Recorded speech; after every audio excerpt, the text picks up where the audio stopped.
ঘরে মাত্র 2টি আলু থাকলেই তৈরি করে নিতে পারবেন এই রকম মুচমুচে সন্ধ্যার টিফিন।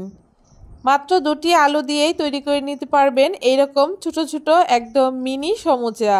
এই সমুচাগুলো দেখতে যেমন সুন্দর হয়, খেতেও দুর্দান্ত হয় আর বানানোও খুব সহজ। হঠাৎ করে বাড়িতে কোনো গেস্ট আসলে আপনারা খুব সহজেই এই মিনি সমুচাগুলো বানিয়ে দিতে পারেন। একদম দোকানের মতো স্বাদের এই মিনি সমুচাগুলো এখন আপনারা বাড়িতেই তৈরি করে নিতে পারবেন খুব সহজে, মাত্র অল্প সময়েই। কিভাবে খুব সহজে এই মুচমুচে খাস্তা মিনি সমুচাগুলো আমি ঘরে তৈরি করে নিয়েছি একদম অল্প সময়ে, সেই রেসিপি আজকে আপনাদের সাথে শেয়ার করব। মিনি সমুচাগুলো তৈরি করার জন্য প্রথমে এখানে আমি ময়দা মাখিয়ে নেব। তার জন্য একটা বাটির মধ্যে 4 কাপ মেপে 4 কাপ ময়দা নিয়ে নিয়েছি। এখানে আমি ময়দা ব্যবহার করেছি, আপনারা চাইলে এখানে আটা দিয়েও খুব সুন্দর করে এই সমুচাগুলো তৈরি করে নিতে পারেন। তারপরে এখানে স্বাদ অনুযায়ী হাফ চামচ নুন দিয়ে দিয়েছি আর তার সাথে 4 থেকে 5 চামচ মতো এখানে সাদা তেল ব্যবহার করেছি আর তারপরে হাফ চামচ মতো কালো জিরে ব্যবহার করেছি। আপনারা চাইলে এখানে জোয়ানও ব্যবহার করতে পারেন।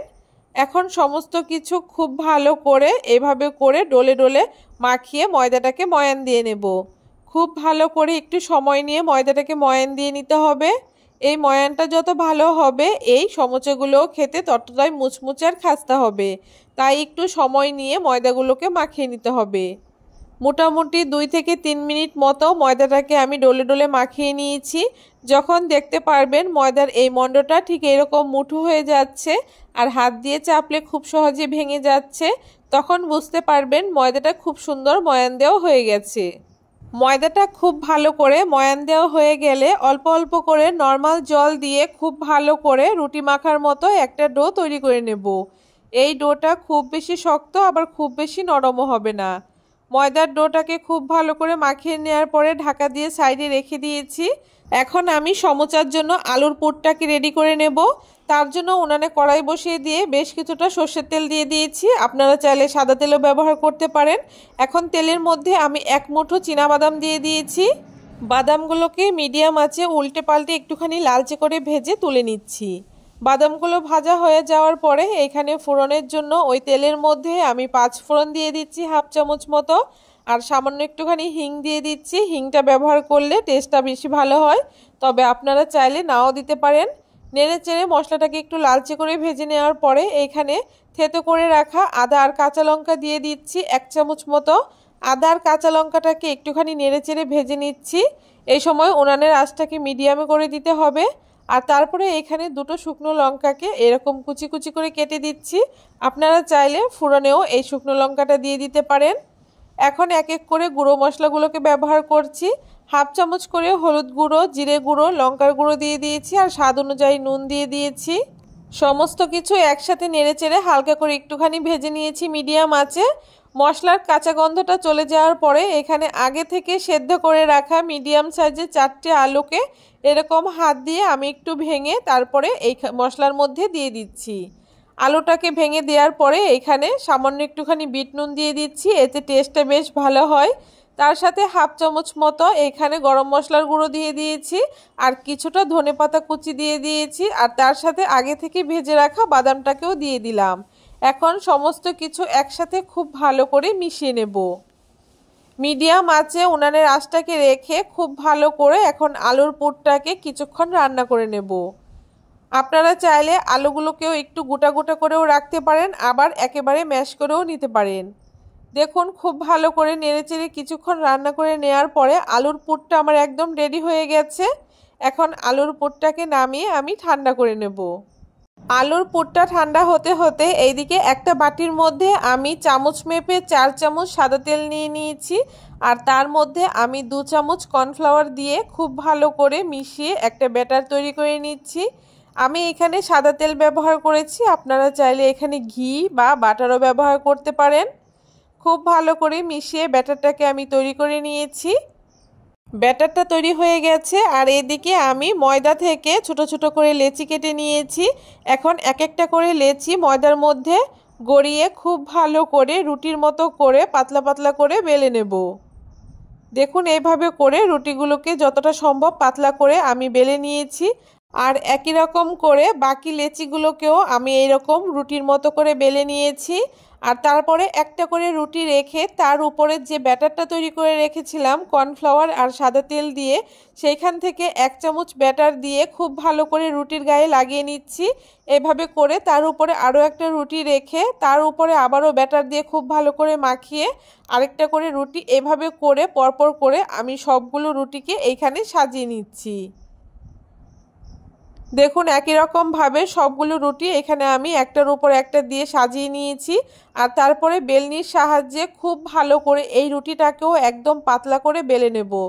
যতটা সম্ভব পাতলা করে বেলা যায় এই রুটিটা, এই সমোসাগুলো ততটাই মুচমুচে আর খাস্তা হবে। তাই রুটিটা যতটা সম্ভব পাতলা করে বেলে নিতে হবে। দেখুন রুটিটা খুব ভালো করে পাতলা করে বেলে নেওয়ার পরে আমি এইরকম সাইড থেকে কেটে রুটিটাকে এরকম চারকোনো করে কেটে নিয়েছি। আর তারপরে সমোসাগুলো আমি ছোট ছোট করে তৈরি করব বলে এরকম ছোট ছোট করে চারকোনো করে রুটিগুলোকে কেটে নিচ্ছি। আপনারা চাইলে সমোসাগুলো যদি বড় তৈরি করেন সেক্ষেত্রে এই রুটিগুলোকেও একটু বড় বড় করে কেটে নেবেন। তারপরে দেখুন আগে থেকে যে আলুর পুরটাকে আমি তৈরি করে রেখেছিলাম সেইখান থেকে অল্প অল্প করে আলুর পুর নিয়ে এই রুটির উপরে দিয়ে দিচ্ছি। সবগুলো রুটির উপরে আমি আলুর পুর দিয়ে দিয়েছি। এখন হাতের মধ্যে একটুখানি জল লাগিয়ে এরকম করে চারপাশে খুব ভালো করে আমি জল লাগিয়ে নিচ্ছি। এতে সমোসার মুখগুলো যখন আমি আটকাবো তখন খুব সহজেই এখানে মুখগুলো আটকে যাবে, কোনো রকম খুলে যাবে না।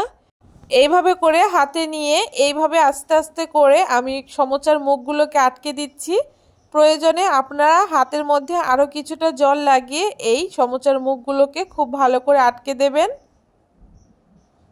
এভাবে করে খুব ভালো করে চেপে চেপে সমোসার মুখটাকে আটকে দিয়েছি। আর একটা সমোসা এখানে আমার রেডি হয়ে গেছে। আর একই রকমভাবে বাকি সমোসাগুলোকেও তৈরি করে নেব। সবগুলো সমোসা এখানে তৈরি করে নেওয়া হয়ে গেছে। এখন সমোসাগুলোকে আমি ভেজে নেব। তার জন্য উনানে কড়াই বসিয়ে দিয়ে পরিমাণ মতো বেশ অনেকটা তেল দিয়ে দিয়েছি। আর তেলটা যখন হালকা একটু গরম হবে তখন এক এক করে সমোসাগুলোকে দিয়ে দিতে হবে। খুব বেশি গরম তেলে সমোসাগুলোকে ভাজা যাবে না, একদম মিডিয়াম আঁচে একটু সময় নিয়ে উল্টে পাল্টে লাল লাল করে সমোসাগুলোকে ভেজে নিতে হবে।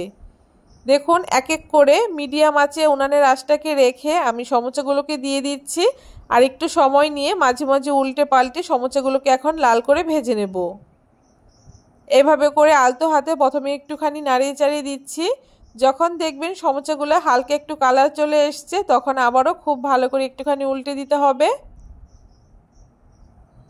এভাবে করে যতক্ষণ না এরকম গোল্ডেন ব্রাউন কালার চলে আসছে ততক্ষণ সমোসাগুলোকে একটু সময় নিয়ে ভেজে নিতে হবে। সমোসাগুলো দেখতেই পাচ্ছেন খুব সুন্দর কালার চলে এসছে। সমোসাগুলো এর থেকে বেশি কালার করব না। এখন সমোসাগুলোকে আমি খুব ভালো করে একটা ঝাঁঝরা হাতের উপরে তুলে তেলটাকে ঝরিয়ে তুলে নেব। একই রকমভাবে বাকি সমোসাগুলোকেও এরকম লাল লাল করে ভেজে নেব। দেখুন এখানে আমার এক ব্যাচ সমোসা ভাজা হয়ে গেছে। আর সমোসাগুলো কতটা সুন্দর হয়েছে আপনারা দেখে বুঝতেই পারছেন। আর লেয়ারগুলো কত সুন্দর বোঝা যাচ্ছে। সবগুলো সমোসা এখানে আমার খুব সুন্দর করে ভেজে নেওয়া হয়ে গেছে। আর সমোসাগুলো কতটা মুচমুচে আর ক্রিস্পি হয়েছে একটা সমোসা আমি আপনাদেরকে ভেঙেও দেখাচ্ছি। দেখতেই পারলেন সমোসাগুলো কতটা মুচমুচে আর ক্রিস্পি হয়েছে। কেমন লাগলো আজকে খুব সহজ পদ্ধতিতে দোকানের মতো এই মিনি সমোসার রেসিপিটা অবশ্যই জানাতে ভুলবেন না। ভিডিওটা ভালো লাগলে অবশ্যই সবার সাথে শেয়ার করে আমার চ্যানেলটাকে সাবস্ক্রাইব করে দেবেন।